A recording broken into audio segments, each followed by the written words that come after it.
राधे राधे भाइयों, कैसे हैं आप लोग? उम्मीद है बहुत बढ़िया होंगे। तो मैंने आज वीडियो डाल दिया है रीजनिंग का, जो कि शुरुआत मैंने बोला था आपको कि रीजनिंग का भी आप लोग का क्लास शुरू होने वाला है।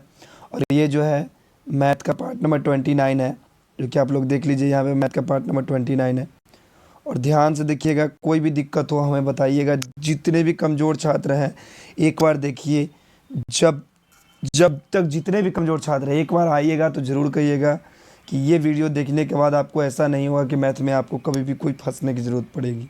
ठीक है दोस्तों, तो आते हैं हम पहला सवाल पे। और पहला सवाल बिना बकवास किए हुए, ज़्यादा टाइम ना लेते हुए हम सवाल पे डायरेक्ट चलते हैं। ये सवाल बहुत ही इंपॉर्टेंट सवाल है, मैं बुक से लिया हूँ। अच्छे अच्छे सवाल मैंने सेलेक्ट किया है, बहुत अच्छे, जो कि हमेशा हमेशा से ऐसे सवाल पूछे जाते हैं। सेट पैटर्न क्वेश्चन है, जितने भी सेट क्वेश्चन आते हैं उसी से मैं लिया हूँ क्वेश्चन। आइए देखिए, देखकर जुड़िए। मज़ा आए तो वीडियो को लाइक शेयर जरूर कर दीजिएगा। और जितने भी कमज़ोर छात्र हैं उनको भी दे दीजिएगा, ताकि वो भी जितने भी स्टडी ग्रुप में हैं उनमें भी शेयर करने से आपको ये होगा कि जितने भी कमज़ोर छात्र आएंगे और देखेंगे वीडियो को फ़ायदा उठाएंगे। चलिए चलते हैं पहला सवाल पे। पहला सवाल कहता है क्या? चलिए देखिए पहला सवाल क्या कहता है। कहता है एक व्यापारी अंकित मूल्य पर 15% का एक भट्टा देता है। वह अपने माल का मूल्य लागत मूल्य से कितने अधिक पर अंकित करे ताकि उसे 19% का लाभ हो। दोस्तों जरा समझिएगा, बहुत ही इंपॉर्टेंट सवाल है, बहुत ही मजा आने वाला सवाल है। कहता है एक व्यापारी जो है अंकित मूल्य 15% का एक बट्टा, बट्टा का मतलब आपको हो गया छूट, यानी 15% का जब वो छूट दिया 100% में, तो उसके पास कितना बचा? 85%। माफ कीजिएगा, कितना बचा उसके पास? 85% बचा। तो एक बात बताइएगा दोस्तों, 85% बराबर, अब एक यहाँ पे आप ध्यान से समझिएगा, नहीं समझिएगा समझ में नहीं आएगा। कितने में दिया है? 100 रुपया में। अब उसको क्या कहता है? अपने माल का मूल्य, जो लागत मूल्य था, जो जो लगा हुआ उसका मूल्य था, जितना लगा हुआ उससे कितना अधिक पर बेचेगा कि उसको 19% का लाभ हो। 19% का लाभ का मतलब 119% दोस्तों। कोई दिक्कत? तो क्या हो जाएगा दोस्तों? 119% का उसको लाभ कमाना है, तो लाभ कमाने के लिए 119 ऊपर हो जाएगा दोस्तों, 85 नीचे हो जाएगा। अगुने कितने में किया है दोस्तों? उसका मूल्य कितना है? 100 रुपये। काट दीजिए दोस्तों, 17 × 5 = 85, 20 × 5 = 100, 17 × 7 = 19 से 20 × 140। यानी कि जब वो 19% फायदा कमाने के लिए उसके 119% के निकाल रहे हैं, तो उसको कितने का फायदा हो रहा है दोस्तों? ध्यान से देखिएगा। पहले उसका मूल्य कितना था? जो वस्तु का लागत मूल्य था, अंकित मूल्य उसका जो था 100 रुपया था। अब 19% फायदा पर बेच रहा है, तो उसको कितने का हो रहा है? 140, यानी कि 40, यानी 140। पहले 100 रुपये का था, अब 140 हो गया है। तो उसके कितने परसेंट का फायदा हो गया दोस्तों? 40% का फायदा हो गया दोस्तों। कितने का हो गया? 40% का फायदा हो गया। 40% किस ऑप्शन में है दोस्तों? ऑप्शन नंबर बी में है। कोई दिक्कत दोस्तों? समझ में आ गया? नहीं आया तो एक बार फिर से समझ लीजिए दोस्तों, बहुत मज़ा आने वाला सवाल है। कुछ नहीं किए हैं दोस्तों, बस ध्यान से आप लोग देखिएगा। 15% का एक बत्ता, यानी कि वो 100 रुपये पर 15% छूट दे दिया, तो उसके पास 85 रुपये बच गया दोस्तों। 85% बराबर, यानी कि 100 रुपये जो लागत मूल्य उसका अंकित मूल्य है। और कहता है 19% लाभ कमाना, तो 119% बराबर क्या हो जाएगा दोस्तों? 119/85 गुना का उसका जो अंकित मूल्य 100 रुपये। काट दिए दोस्तों, 17 × 5 = 85, 20 × 5 = 100, 17 × 7 = 19, 20 × 140 रुपया। यानी कि जब वह लाख फायदे पर बेच रहा है 19%, उसको जितना फायदा कमाना है 19% पे, तो उसको 140 रुपया हो जा रहा है। और अंकित मूल्य उसका कितना है? 100 रुपये का है। तो कितना अधिक हो गया? 40 रुपया अधिक हो गया, यानी कि परसेंटेज में 40% अधिक हो गया। और 40% किस ऑप्शन में दोस्तों? ऑप्शन नंबर बी में। आपका ऑप्शन नंबर बी क्या हो जाएगा दोस्तों? बिल्कुल सही हो जाएगा दोस्तों। आइए अगले प्रश्न की ओर देखते हैं, अगला प्रश्न क्या कहता है। और अगले प्रश्न देखने से पहले मैं बताता हूँ दोस्तों कि लास्ट में मैं एक होमवर्क के तौर पे आपको प्रश्न दूंगा। वो प्रश्न आपको आंसर में देना है, कमेंट बॉक्स में लिखना है कि क्या है।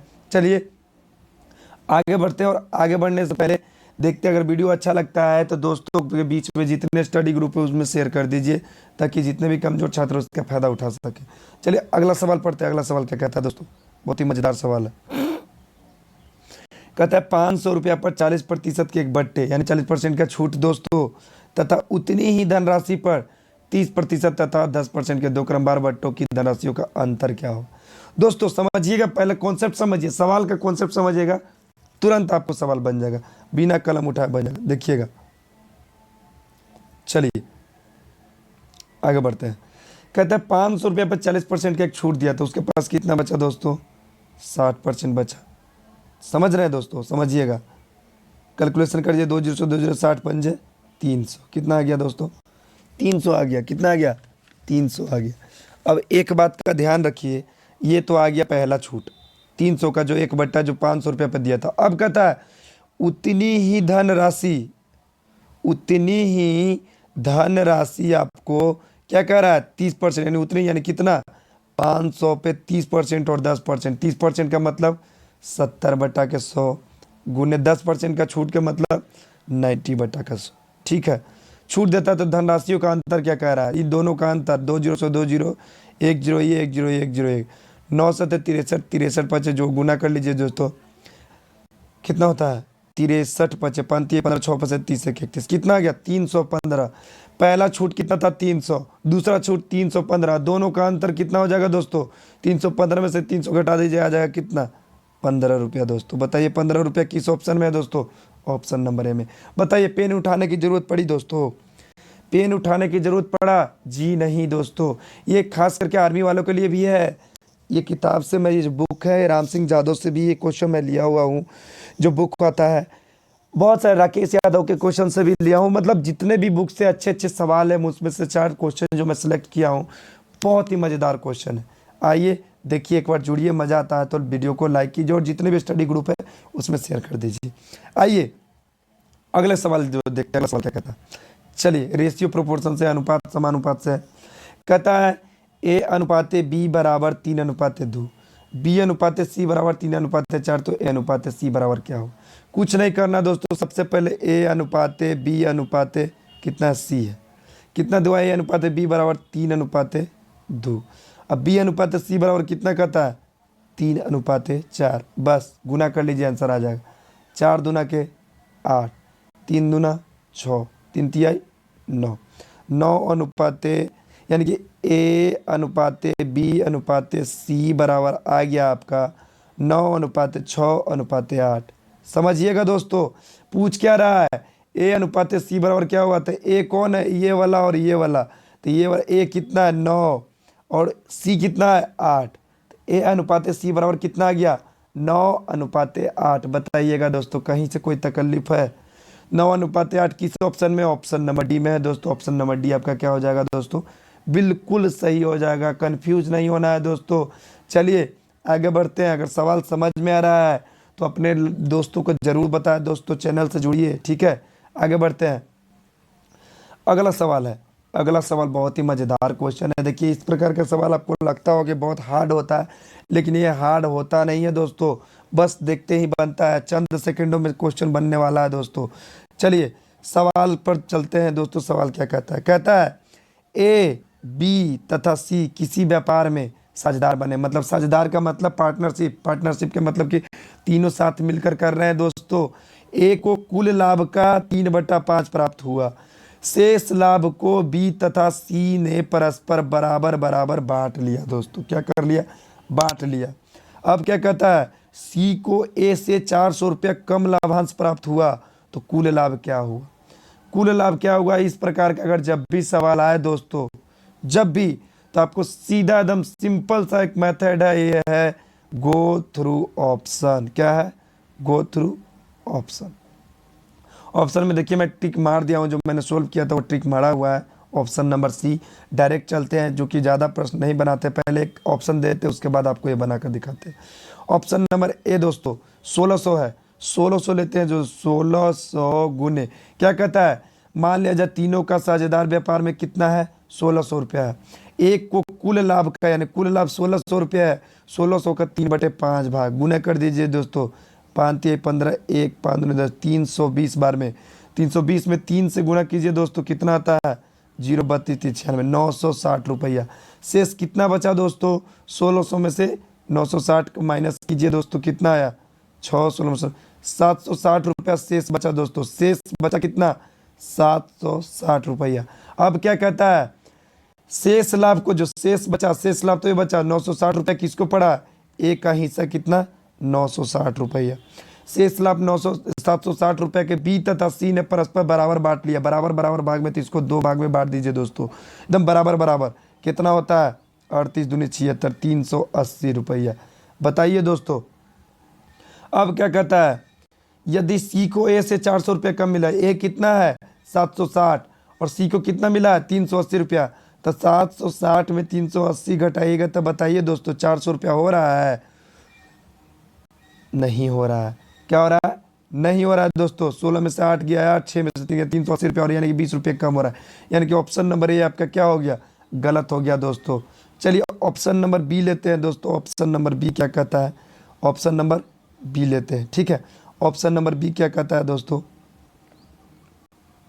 चलिए ऑप्शन नंबर हम बी ले लेते हैं। ऑप्शन नंबर बी कितना है? 1200 है। 1200 रुपया मान लीजिए कुल लाभ है, और कुल लाभ का ए का जो है 3/5 प्राप्त हुआ, यानी 1200 का 3/5 भाग कितना होगा? 5 दूनी 10, 2 पंचों के 20, 240 रुपया हो जाएगा, ठीक है। अब 240 में 3 से गुना कीजिए, कितना हुआ? 24 थी 72, 720 रुपया किसको हो गया? ए का लाभ हुआ। कितना? ए का। अब कहता है बी तथा सी में परस्पर जो शेष बचा, शेष कितना बचा? 1200 में से 720 रुपया तो ए को मिल गया, तो शेष कितना बचा दोस्तों? 10 में से 2 गया 8, 11 में 7 गया 4, 480 रुपया। कितना? 480 रुपया बचा शेष। अब 480 रुपया के दो भागों में बराबर बराबर बांटना है दोस्तों, तो कितना हो जाएगा? काट दिए 240 रुपया। कितना? 240 रुपया। सी का हिस्सा और बी का हिस्सा 240 हुआ दोस्तों। अब कहता है क्या कि सी को ए से 400 रुपये कम मिला, ए का हिस्सा कितना है? 720 रुपया है, और सी का हिस्सा कितना? 240 रुपया है। इसको माइनस कीजिए दोस्तों, 12 में से 4 गया 8 गया, 6 में से 2 गया 4, 480, यानी कि 80 रुपया ज़्यादा हो जा रहा है। यानी कि ये भी ऑप्शन, यानी कि 400 नहीं आ रहा है दोस्तों, ये भी ऑप्शन आपका क्या हो गया? गलती हो गया। चलिए नेक्स्ट ऑप्शन में चलते हैं दोस्तों। नेक्स्ट ऑप्शन क्या कहता है? चलिए नेक्स्ट ऑप्शन में चलते हैं दोस्तों। चलिए नेक्स्ट ऑप्शन, यानी कि ये भी ऑप्शन गलत हो गया आपका। चलिए ऑप्शन नंबर सी लेते हैं। ऑप्शन नंबर सी कितना है? 1000 रुपया कुल लाभ हो गया। 1000 का 3/5 भाग कितना हो जाएगा दोस्तों? 5 दूना का 10, 200 रुपया। द्वितीय 600 रुपया ए का हिस्सा। शेष हिस्सा कितना बचा दोस्तों? 1000 में से 600 की जगह शेष हिस्सा बच गया, यानी कि 1000 में 600 रुपया ए को मिला बाबू हिस्सा, समझिएगा। अब क्या 400 रुपया शेष बचा दोस्तों। 400 रुपया में दोनों को बी तथा सी दोनों को बराबर बराबर बांट दिए, तो कितना हो गया? 200 रुपया सी को और 200 रुपया कितना? बी को। अब क्या कहता है क्वेश्चन में? सी को ए से 400 रुपया कम, ए कितना है? 600 रुपया। 600 रुपया में से 200 रुपया कम कर लीजिए, आपका 400 रुपया आ गया दोस्तों। बताइए दोस्तों ऑप्शन नंबर सी आपका क्या हो गया? सही हो गया दोस्तों। कोई दिक्कत दोस्तों? 400 रुपया आ गया? क्या आ गया? नहीं, बिल्कुल आ गया दोस्तों। 400 रुपया कम है ना, ए का हिस्सा 600 है, तो सी का हिस्सा 200 रुपया है, यानी कि ए का हिस्सा क्या है? 400 रुपया कम है। तो ऑप्शन नंबर सी कितना लाभ होने पर? 1000 रुपया कुल लाभ होने पर। बताइए दोस्तों ऑप्शन नंबर सी आपका क्या हो गया? बिल्कुल सही हो गया दोस्तों। अब एक बात बताइएगा, आपको हम समझाने के लिए सब ऑप्शन लिए हैं, डायरेक्ट आंसर दिया जाता है दोस्तों इस प्रकार का सवाल में, कुछ नहीं किए हैं। क्या कह रहा था?